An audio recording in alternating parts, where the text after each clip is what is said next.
চীনসহ বিভিন্ন দেশ থেকে এভাবেই বক্সবন্দি হয়ে মোবাইল যন্ত্রাংশ আসে দেশে।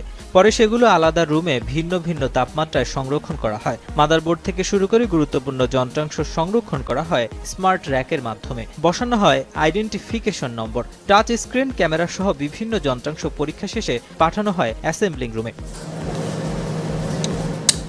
পরীক্ষায় উত্তীর্ণ হওয়ার পর মেশিনের মাধ্যমে পুরো মাদারবোর্ডের উপর লাগানো হয় আঠা। এরপর সেগুলো আরও কয়েকবার স্ক্যানিং ও ম্যানুয়ালি পরীক্ষা করা হয়। পরে মাদারবোর্ডের সঙ্গে ফোনের মূল কাঠামো সংযোজন করে পাঠানো হয় কারখানার আরেক কামরায়।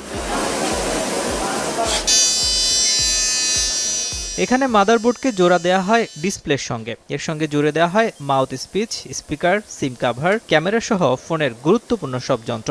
এরপর লাগানো হয় ব্যাটারি। রোবোটিক যন্ত্রের মাধ্যমে স্বয়ংক্রিয় ও নিখুঁতভাবে লাগানো হয় প্রতিটি স্ক্রু।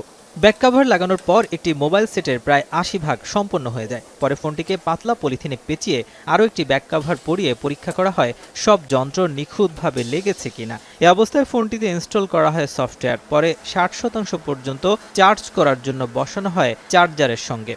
ফোনে সিম প্রবেশ করিয়ে টেস্ট করা হয় ইন্টারনেট, কলিং সহ যাবতীয় অ্যাপ্লিকেশন। ওয়াইফাই এর সক্ষমতাও যাচাই করা হয় এ পর্যায়ে। পরে ফোনগুলোতে IMEI স্টিকার লাগানোর পর প্রস্তুত হয় প্যাকেজিংয়ের জন্য।